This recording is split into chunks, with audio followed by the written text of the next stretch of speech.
It was in the spring of 1801 that a record was written in the private diary of a Kyoto apothecary. He claimed that one night, while returning from a tea house, he saw a woman standing alone beneath a lantern at the edge of Sanjo Bridge. The fog had risen thick from the river, and yet her figure was perfectly clear, tall, graceful, her hair falling loose over the shoulders of a pale silk robe. She did not move when he approached. Instead, she lifted her hand slowly, adjusting the mask that covered her face. Her voice was low and soft, almost hesitant, but it reached him with the sharpness of a blade. "Am I beautiful?" The apothecary confessed that he should have run for all the rumors of spirits that haunted lonely streets, but he wrote that something else held him there. Her stance, the gentle curve of her wrist, the way the lantern's glow touched her silhouette. It was as if his body moved closer before his mind understood the danger. And though he never wrote of what happened next, the final line of his diary trembled with fear and longing in equal measure. "I will return tomorrow, should she call again." This entry is one of the earliest surviving accounts of the woman we now call Kuchisake-Onna, the Slit-Mouthed Woman. To most, she is remembered as a grotesque phantom, a disfigured killer who wanders the night asking her fatal question. But the deeper one looks into the neglected corners of history, the more another truth emerges. Hers is not just the story of horror, but of allure. She was not a mindless ghost who struck at random. She chose, carefully, with the patience of a predator and the intimacy of a lover. In Edo-period temple scrolls, brief notes mention a figure described as the woman of the hidden mouth. Priests wrote of her as both a curse and a temptation, an entity who appeared not to frighten children, but to test the hearts of adults. In those hidden fragments, she is depicted as a presence that blurred the lines between fear and fascination. The mask she wore, whether of silk, bamboo, or later the sterile gauze of modern times, is described not only as a shield but as a veil, an invitation to curiosity. To glimpse only a fragment of her mouth, to imagine what lay beneath, was itself part of her snare. In many accounts, victims admitted that they leaned closer, drawn by her eyes or the softness of her tone, before terror replaced desire. The mask was never merely concealment, it was seduction by absence. And so the legend begins not as a tale of random cruelty, but as a ritual of selection. She appeared to those walking alone with restless thoughts, to the man who longed for companionship, to the woman who doubted her reflection, to the youth who desired more than he dared to confess. She did not hunt the strong of spirit, nor the contented. She came to those who had already opened a door within themselves. This is why the story of Kuchisake-Onna lingers across centuries. She is not only a monster of sharp blades and torn flesh. She is a mirror held up to secret yearning, a figure who embodies the peril of forbidden desire. To stand before her was never just to face death. It was to face the truth of what. The notes left in scattered parish records and travel diaries do not describe Kuchisake-Onna as a figure of sudden violence. Instead, they dwell obsessively on the details of her presence, the way she moved, the way she looked, the way her voice lingered in the ear long after she had passed. In this, she resembled not a wandering ghost, but a courtesan of the night, precise, deliberate, patient. One samurai's journal from 1847 describes an encounter outside a roadside inn. He wrote that she approached with steps so light that he first mistook her for a fox spirit. Her movements were unhurried, as though she had all the time in the world, as though the one she followed could not escape her even if he ran. He noticed that she walked in rhythm with him, slowing when he slowed, pausing when he paused, her figure always at the edge of his vision. It was not pursuit by force, but by invitation. Each step suggested, "I am here because you want me to be." Survivors' accounts also linger on her voice. They say it was neither shrill nor monstrous, but low, warm, almost intimate. She spoke as though whispering secrets meant only for the one she addressed. A fisherman from Niigata claimed that her single question carried the weight of many others unspoken. "Am I beautiful? Will you stay with me? Do you dare to see me as I am?" He wrote that her words did not frighten him immediately. Rather, they unsettled him because they were too close to his own hidden thoughts. Her gestures, too, are preserved in uncanny detail. Some described the way she tilted her head when she asked her question, a gesture half shy, half accusing, as if she were both maiden and judge. Others spoke of her hands, how she would raise them slowly, never suddenly, as though giving her victim the chance to turn away. But of course, no one ever did. There is a human weakness in hesitation, and she understood it well. Even the way she concealed herself carried a strange seduction. A silk cloth covering the mouth, or in later times a gauze mask, always left room for imagination. Witnesses admitted they felt compelled to see what lay beneath, though they knew or thought they knew what horror awaited them. In this, Kuchisake-Onna mastered the same art as the courtesans of Yoshiwara, who captivated not by showing all, but by showing just enough. The paradox of her presence was this: she frightened, yet she drew closer. She unsettled, yet she compelled the heart to race with something that was not entirely fear. Priests who tried to rationalize the encounters wrote of her as a test of virtue, a spirit. No spirit in Japanese folklore was more selective than Kuchisake-Onna. Unlike other yokai, who struck at travelers indiscriminately, her appearances were deliberate, her victims chosen with unsettling care. The records that remain, private diaries, temple scrolls, even fragments of court gossip, all suggest the same pattern. She sought not the strong, but the fractured, not the content, but the restless. A Kyoto parish priest in 1828 wrote of a series of men in his district who claimed to hear a woman's voice before sleep. Each described the voice differently. To one, it was playful, to another, sorrowful, to a third, almost maternal. But each admitted it sounded like someone they had secretly longed for. Days later, these same men were found wandering the outskirts of the village at night, as if drawn to a rendezvous. Some returned trembling, whispering that they had met a woman in silk who asked the question, "Am I beautiful?" Others were never seen again. The priest concluded grimly that the spirit knew desire before desire was spoken. One must understand, loneliness was her favorite scent. Widowers, abandoned wives, soldiers returning to war to find their homes empty, these were the first she marked. Their hearts carried cracks wide enough for her to slip through. Yet loneliness alone was not enough.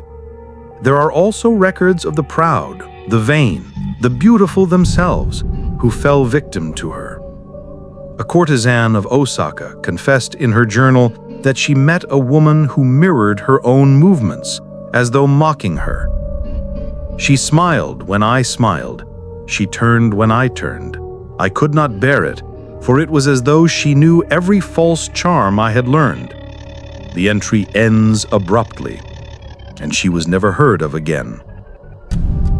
This duality, attraction to both the insecure and the proud, is central to her legend. To the lonely, she offered intimacy. To the vain, she offered a cruel reflection. Each type was equally vulnerable, for in both cases, she revealed the truth they sought to hide. Scholars of the Meiji period attempted to rationalize this pattern. One wrote that she was a mirror spirit, feeding upon the unbalanced desires of men and women. If you longed too deeply, she appeared. If you thought yourself too perfect, she appeared.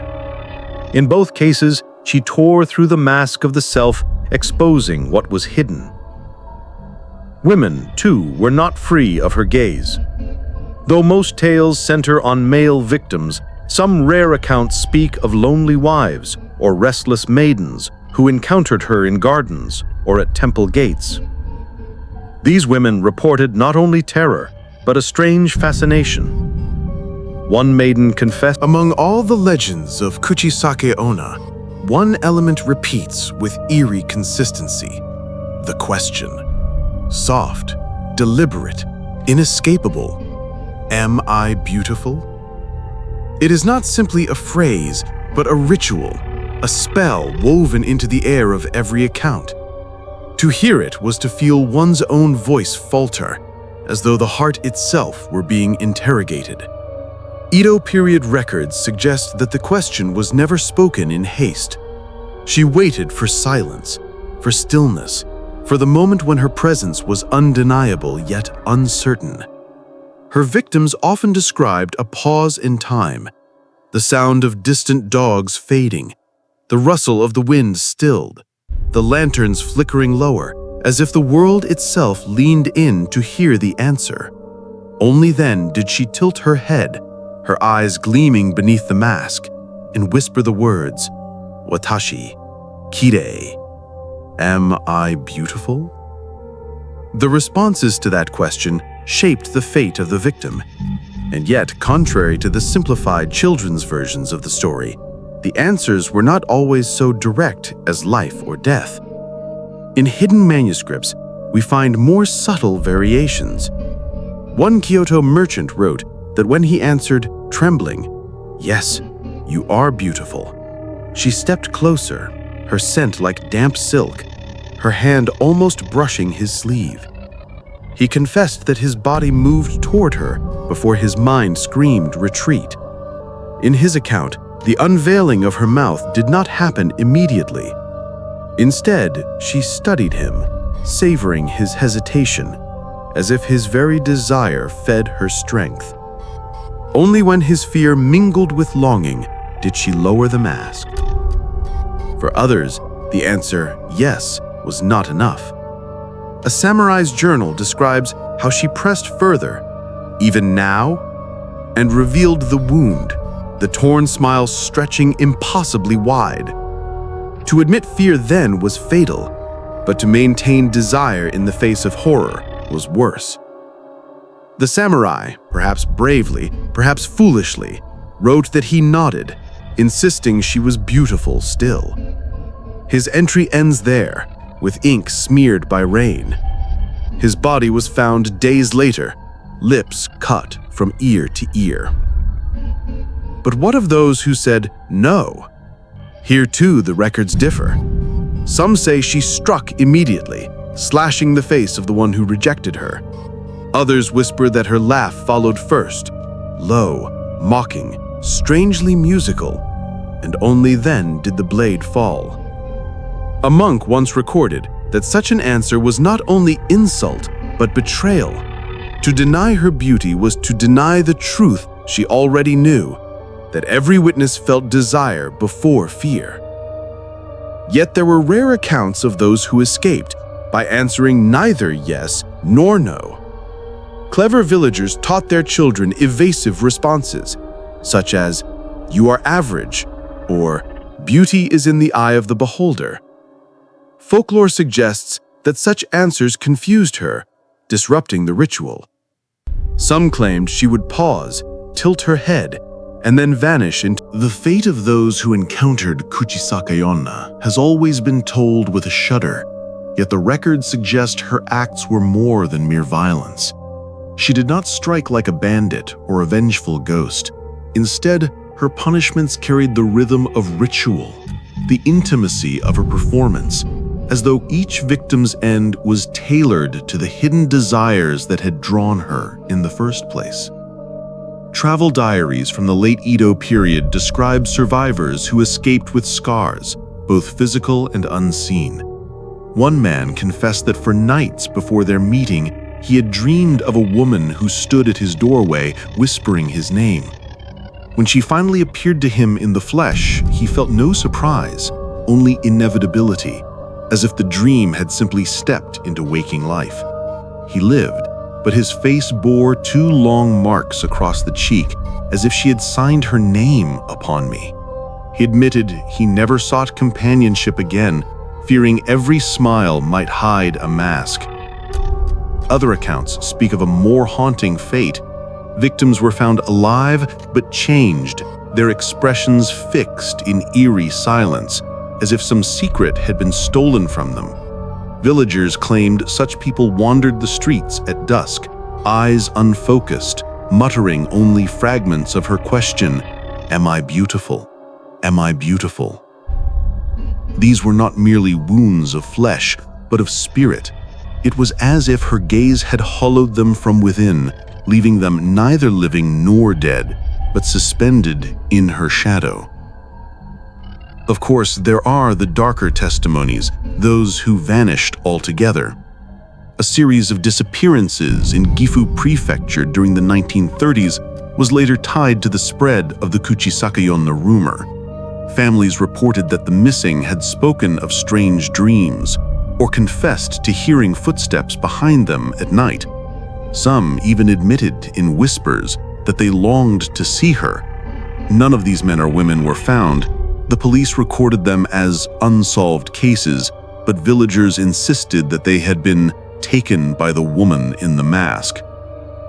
The nature of her embrace remains difficult to put into words. Folklorists describe it as an inversion of intimacy. What should have been closeness became terror. What should have been a kiss became disfigurement. In certain accounts, she leaned so near her victim that they felt the warmth of her breath before the pain came. One priest argued that this was her truest cruelty, not the wound itself, but the illusion of nearness, the granting of a forbidden wish only to twist it into ruin. In psychoanalytic readings of the legend, Kuchisake-Onna is said to represent a devouring passion, the idea that desire, if unrestrained, consumes the one who feels it. Thus, the scars she left were symbols, not only of horror, but of the price of yearning. To face her was to see one's longing reflected back in its most destructive form. Yet not all tales end with death. In the archives of Nagano, there is a curious testimony from 1905. A young man reported being approached by a woman in a crimson coat who asked him the fatal question. He admitted that he was struck not with fear, but with a sudden sorrow, as if he recognized her. Instead of answering, he bowed deeply and said, "I do not deserve to look upon you." According to his account, she laughed softly, touched his cheek, and vanished into the fog. The man lived to old age, though he swore he never forgot the weight of her gaze. Such rare exceptions fuel the belief that her victim's fate was not predetermined. It depended not only on her, but on the victim's own heart. To those who surrendered to desire, she offered the cruelty of revelation. To those who resisted, she left scars, reminders of the struggle. And to the very rare who humbled themselves, she left only memory, though even that was a burden heavy enough to last a lifetime. Thus, the legend of Kuchisake-Onna is not one of simple killing. It is a story of entanglement, To understand Kuchisake-Onna fully, one must step beyond the alleys where she waits and look deeper into the heart of Japanese folklore. For hers is not the only tale where beauty and terror walk hand in hand. The intertwining of desire and fear is an ancient motif rooted in centuries of belief, and it reveals why her story has endured with such terrible allure. In Heian-era scrolls, there are mentions of spirits called yokai of the threshold, beings who appear at the edges of night, neither fully human nor fully monstrous. They were often depicted as alluring figures, women with unearthly beauty, whose touch promised pleasure, but concealed ruin. To encounter them was to face temptation itself, embodied in human form. Scholars argue that Kuchisake-Onna is a direct heir to this tradition, a modern echo of these ancient guardians of forbidden desire. Eroticism and horror in Japanese myth often share the same language. A silken kimono brushing against the floor, the delicate lifting of a hand, the sound of a breath too close to the ear. All these details appear in both love poetry and ghost stories. The difference lies not in the act, but in the consequence. Where in love such gestures invite closeness, in the supernatural they become preludes to terror. The duality itself is what unsettles. One cannot easily tell whether one is being courted or hunted. Kuchisake-Onna embodies this duality perfectly. The mask she wears is, at once, concealment and invitation. Her question, "Am I beautiful?" echoes both the coyness of a lover and the cruelty of a judge. Her closeness is unbearable because it mirrors the very sensations of intimacy. A gaze held too long, a voice pitched low, a figure drawing nearer, and then twists them into a moment of destruction. Folklorists note that Japan's haunted traditions often dwell in liminal spaces, bridges, crossroads, thresholds. These are not just physical places, but symbols of transition between life and death, innocence and temptation, desire and ruin. It is no accident that Kuchisake-Onna so often appears on bridges or at the edges of misty roads. She herself is a threshold, a living border between longing and dread. Psychologists in the modern era interpret her legend as a projection of cultural anxieties about beauty and intimacy. To them, her disfigured mouth represents the fragility of attraction, how quickly beauty can turn to horror, how desire always carries risk. The erotic undertones of her story are thus not accidents, but essential to its power. Without them, she would be only a monster. If the roots of Kuchisake-Onna belong to the mist of Edo streets and temple scrolls, her rebirth belongs to the neon alleys of modern Japan. Unlike many spirits who faded with time, she grew sharper, more vivid, adapting to the fears of each new generation. The woman with the slit mouth was not bound to the past. She walked straight into the future, her mask evolving with the times, her allure reshaped to fit the anxieties of the modern age. It was during the late 1970s that a wave of panic spread through Japanese cities. Children whispered of a beautiful woman in a beige coat and high heels who followed them home from school. Parents warned their sons and daughters not to walk alone after dusk. Newspapers reported sightings in Gifu, Nagasaki, and Tokyo, each with strikingly similar details. A tall woman, elegant, her face concealed behind a gauze mask, at the time a common accessory in the crowded streets of flu season. She would stop the child, lean close, and ask the dreaded question, "Am I beautiful?" These were not tales confined to countryside villages or isolated hamlets. They were stories told in classrooms, spread in staff rooms, whispered on buses.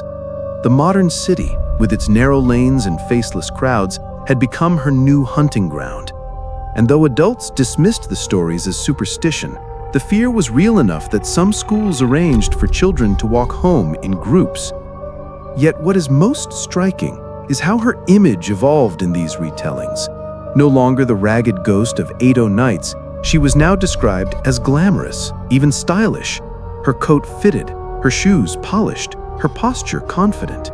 Her beauty was undeniable until the mask fell.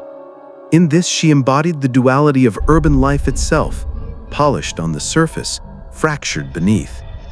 The erotic undertone of her myth deepened. In crowded cities where strangers brushed shoulders in silence, the idea of an alluring figure leaning close, whispering personally to you, was both a thrill and a terror. Cinema soon seized upon this imagery. Horror films of the late 20th and early 21st centuries presented Kuchisake-Onna not merely as a monster, but as a paradoxical femme fatale, a woman whose elegance heightened the horror of her disfigurement. Directors lingered on the contrast, the graceful tilt of her head, the shine of her lips, the intimate whisper, before revealing the gaping wound. Audiences found themselves unsettled not only by the gore, but by the uncomfortable awareness of attraction preceding the fear. Manga and anime further amplified this duality. Artists reimagined her as a figure of dangerous beauty, sometimes sympathetic, sometimes monstrous, but always magnetic. In certain retellings, she was not only predator, but tragic heroine, a woman betrayed, mutilated, and condemned to wander forever in search of recognition. In others, she was closer to a seductress, a spirit who offered forbidden closeness with the price of annihilation. The youth of Japan, fascinated by this blend of horror and allure, carried her image into pop culture, where she became both a scare and an icon. Even urban legends outside Japan absorbed her influence. In South Korea, when the tale of Kuchisake-Onna is stripped of masks and whispers, what remains is not only a ghost story, but a mirror, a reflection of human desire, fear, and the fragile line between them. She is not merely a specter with a torn mouth, nor only a killer who haunts empty streets. She is an embodiment of what it means to long for beauty, to crave closeness, and to fear the very same impulses that drive us. Folklorists often argue that her story endures because it speaks to universal truths. Every encounter begins with a question: am I beautiful? On the surface, it is simple. Beneath, it is an excavation. It forces the listener to confront not the ghost, but themselves. Do they value appearance above all? Do they hesitate in the face of intimacy?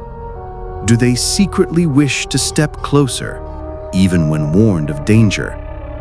The terror of her question lies not in her wound, but in the honesty it demands.